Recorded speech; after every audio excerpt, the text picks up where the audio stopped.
Hello everybody and welcome to our Activity 3 walkthrough. So in our lecture, we dealt with relative data sizes. We learned a little bit more about how to deal with the different data types, and we learned about how to create a scanner to read in user input. So today for this activity, we're going to be creating a program that reads in a time in seconds and then displays that time in hours, minutes, and seconds. And we're going to read that seconds time in from the users. So we're going to be able to create a dynamic program that we can run and test on different inputs.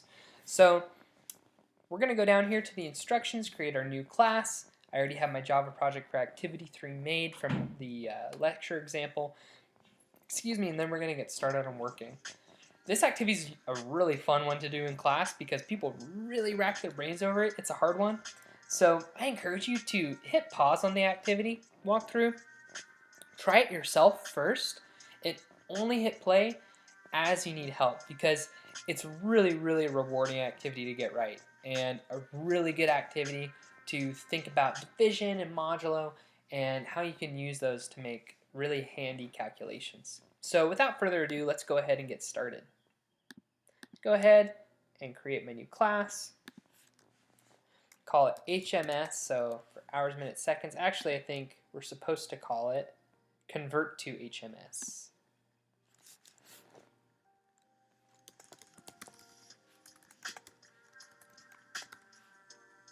Hit finish. Go ahead and create my main method.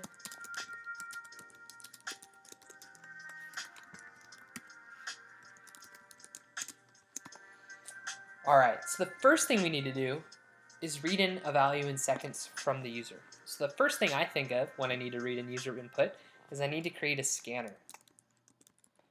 So I like to call my scanners scan. Remember, a scanner is an object like a string, so it starts with a capital S. I've got my type, I've got my name, and again, scanners are objects, so the way we create them is kind of weird at this point to us. I don't really do anything else like it. But we'll get really comfortable with this constructor here in the next few lessons. So we're saying, hey Java, I want a new scanner, and I'm going to refer to it by scan with my little assignment statement here. I have to go ahead and import scanner. So import it. Remember your quick fix. Now Java's happy. I'm going to save real quick. And of course, we're reading from system.in. We're going to read in from the keyboard. So after I create my scanner, the next thing I'm going to do is that I'm going to prompt the user to input something because we can't really expect the user to do anything if it's just sitting there waiting for input. So I'm going to ask the user to enter a number of seconds. Let's double check. Oh, it looks like it wants us to say how many seconds. So it's important we make our output look like the activity's output. That way it's really easy for the graders to grade. If you say something else, they might mistake it for something or even mark you down for not following directions. So it's very important to use the same verbiage that the activities use. So let's change that to how many seconds. It's also important to match the activities the activities print lines. So notice this guy prints on the same line, so I can't use print line to print out how many seconds. I have to use print. And we definitely want to match the same format that the output's in the activity description so that we get maximum points. So I'm going to use print here, and then we're going to remember our little cursor is going to be floating right after this, and I'm going to create my input. So I'm going to call my input an int because it's just a number of seconds. We're not doing fractions of a second. And I'm just going to call it seconds and set it equal to scan. If I get type.nextInt. Because remember, scan.nextInt will wait for the user to enter a number, and then when the user hits enter, it'll pop that value back out and assign it into our variable seconds. Also, something to be aware of is if you were to, let's run it how it is. If you were to enter something that's not a number, we get an exception. Input mismatch exception to be exact. And what that says is it says, hey, you tried to put, it's an input mismatch. You tried to put a string into a variable that can only store numbers. And notice that this is what we get is called, it's called an exception, which it just represents a special error state. So because our input was mismatched, we get an input mismatch exception. And this is what we call the stack trace. And you read stack traces from the bottom to the top. The way I read them is I look for the first line where a line of code that I wrote appears, which would be on line 8 in Java, because I didn't write the scanner class. So I definitely didn't write scanner.java on line 2076. But what this shows you is that we've got our code, and we tried to read in a string into a number, and nextint can only read in numbers. So somewhere in the deep in the scanner code on line 2076 it broke. Then it broke again and again and again until this exception bubbled all the way up. So this error actually occurred in the scanner class, where it tried to read in a number into an integer, obviously couldn't do it, and so it threw an error and bubbled up the error all the way to us. And when we say bubbled up, it's because the error actually occurred in their code, but because it occurred in code that we called in this nextint method, that error gets returned to us here, and pops up and terminates our program. So just to describe what you're seeing there. So now let's work on actually going and finishing out our program here. So we're just going to assume that the user's nice and enters seconds perfectly. They don't do anything like this. Let's see what happens if we do 12.0. Again, an input mismatch. We tried to read in a double into an int field. So we're only going to handle seconds. We're not going to handle fractions of a second. So now it's time to do our calculations. And this is where stuff gets really fun. And I'll try to go slow here so that you can easily pause in between what we're doing.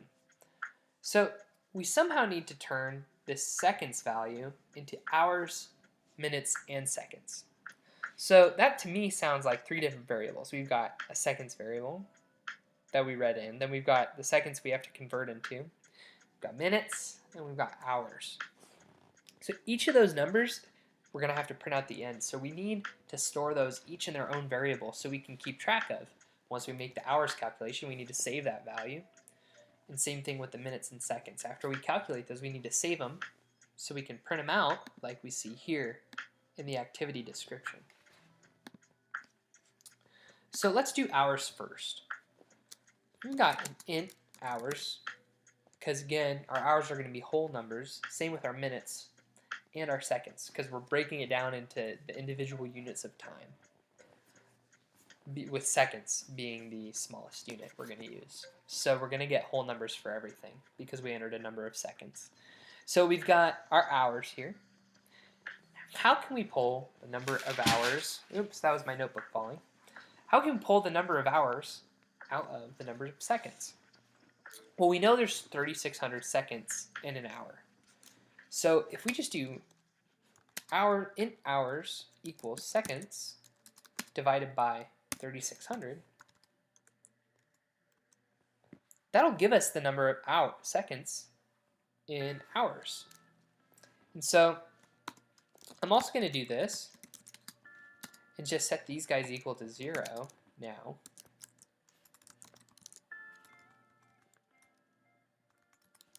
And I'm just going to do seconds equals again because I don't want to use a new variable. And let's print stuff out here.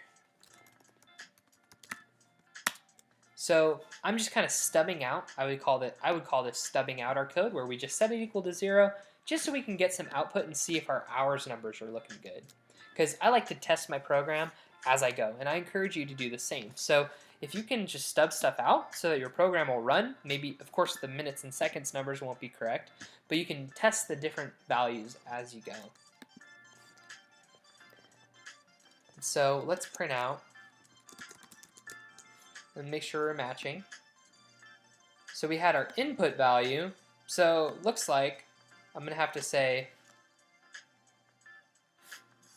seconds plus seconds is And this concatenation is going to get really fun because we have to start with the value we entered. So we have to start with seconds, then concatenate on. Seconds is colon, then our hour value, hour, comma, 28 minutes, comma, and so on. So we need to start with this number that we entered, seconds. So we get whatever number we entered, concatenate on the next string, which is space. Seconds is space. Then we need to concatenate on our hours. Then we need a comma and a space. Concatenate on again our minutes value. And then again, comma and space plus seconds, which seconds is the one we originally entered. So I'm actually going to call this input. That way we can have another variable called seconds and make it happy. As you can see, if you actually look at what's going to get printed out, you can kind of see it's like a little template where our variable names are the values that are going to get substituted in. So let's try it out and see if we got the correct number of hours. So good, our program started. It's waiting for us to input a value. So let's do 5,322 because we already got that value to test with from our activity description. In fact, they gave us all the data we need to test. We don't even need to go find some calculator online because they gave us two numbers, 5,322 and 9,999. So if those two work, I'm pretty confident that my program's working. So let's try entering that. And we got, whoa! Oh, we used the wrong seconds variable. I was like, I definitely didn't enter 0. So let's change this to say input and try to run that again.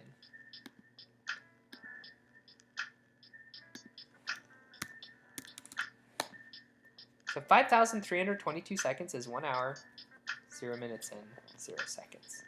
And I think we forgot to label these two numbers. So let's put hours, minutes, and again, we're going to have to concatenate on a label for this guy, and we'll do seconds. So now let's try it.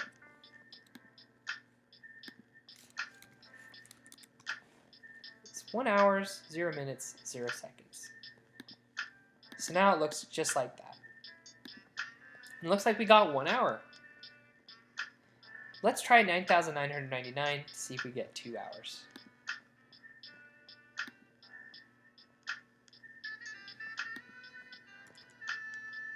Make sure I enter the right number of nines. Awesome. So it looks like our number of hours is working. So how are we going to pull minutes out now? Well, there's 60 minutes, 60 seconds in a minute. So we could just divide our number of seconds by 60, but we already took out a certain number of hours. So we have to take out whatever's left over after we divided the hours out to get the number of minutes. The key word there is leftover. What's the operator that we have that gives us the leftover? It's the remainder. This is where remainder, the modulo operator, becomes really important in computer sciences because a lot of times in computer science we want to account for everything, including the leftovers. And so now we have to figure out, well, what's left over after we divide the hours out of our number of seconds? The best way to do that is to do input mod 3600. So this is going to be by no means correct. But we can see after dividing out 1 hour worth of seconds, we have 1,722 seconds left. Because input mod 3600 is going to give us whatever number of seconds is left over after we take out that first 3,600 from the 5,322 we entered. So 1,722 seconds is definitely a minute value. It's not a full hour. Full hour is 3,600 seconds. So we know this is what's left over after we divide out our hours.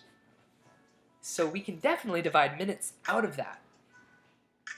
And that's how we get our minutes value. We got to take whatever's left over and then divide 60 out of it. So this will give us the number of seconds left over after we take our hours out. And dividing by 60 here will take that number of seconds, in this case 1,722, and pull minutes out of it. So let's try that out.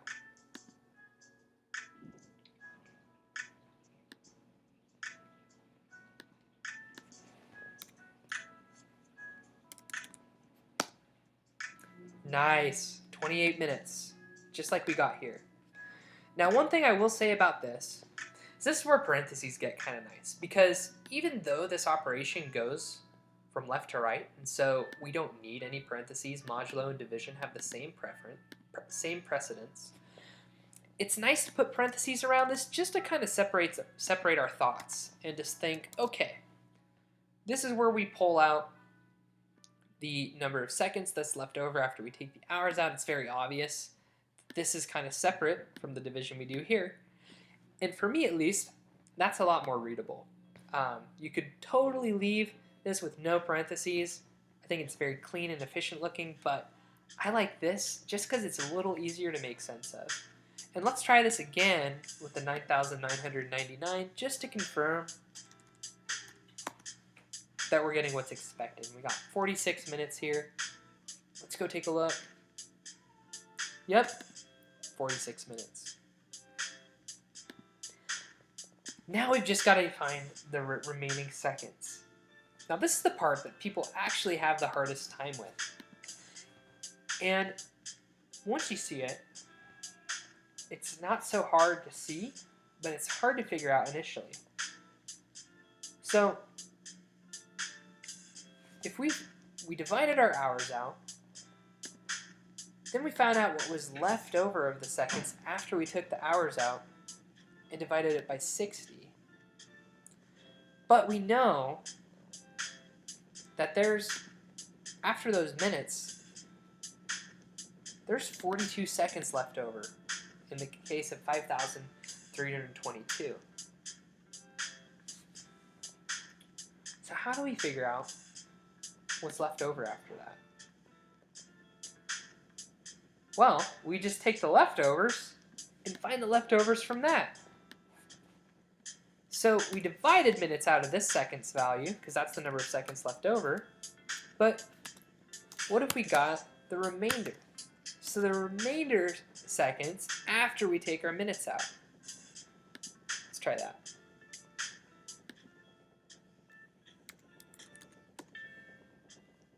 Yep, there's our 42 seconds. Now there's one other thing you could do here that is a little less intuitive but reads a little more cleanly. And that's, we know there's 60 seconds in a minute no matter what, right? So if we entered 5,322 seconds and we divided that by 60, we'd get the total number of minutes in that whole pool of seconds. If we modded that number by 60, we get the number of seconds left over after we took all the minutes out. Well, there's minutes captured in hours and minutes. There's 60 minutes an hour, so that would be 60 plus 28 would be our total number of minutes, right? So if we wanted just minutes, we didn't care about hours, we would just divide our input by 60. If we wanted to get the seconds that was left over after that, we could just take our input and mod it by 60. So now, we're just saying, give me all the seconds that are left over after we've taken the hours, minutes, and seconds out. If we run that for 5,322, we're going to see we get the correct answer. Run it again for 9,999, and let's double check. Phew!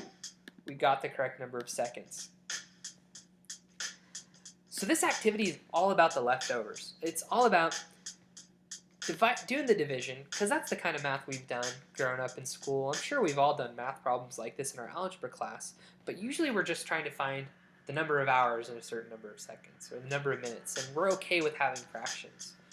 But we've never really divided it out and gotten the individual units of time from a number of seconds. So we fully accounted for this slot of time. We could add colons in here, and we could show like time elapsed, like you might see on a stopwatch. And so with this tool of modulo, we can do some really cool things and pull all kinds of values out of an input that we get from the user.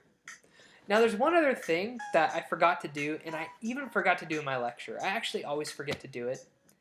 But if you hover over this little exclamation point, it says resource leak. Scan is never closed.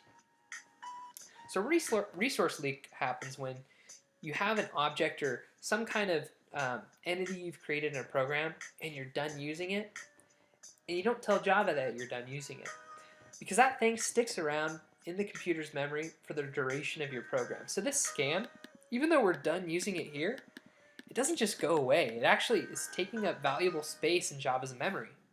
So to tell Java that we're done with it, and hey look, this is a perfect candidate for splitting lines with a concatenation operator. To tell Java we're done with our scanner, we just can close it. We just say scan.close, and that tells Java, hey, we're done with this scanner. It's not reading in any more input, and notice that little warning goes away. Now, it doesn't really matter because our program ends right here, but it's really, really good practice to close your scanners always. And that's just part of writing clean, good code. Because if anybody ever expanded on your program, you want that scan.close to be in there so they don't have to worry about doing it. So with that, that's activity 3. That's it for this week, everybody. Week 2 of class. I hope it's going good for you. Please come to office hours, talk to me, ask questions, send me an email, ask questions of me, the GAs, and your peers on Piazza, and I hope you enjoyed this program. See you later.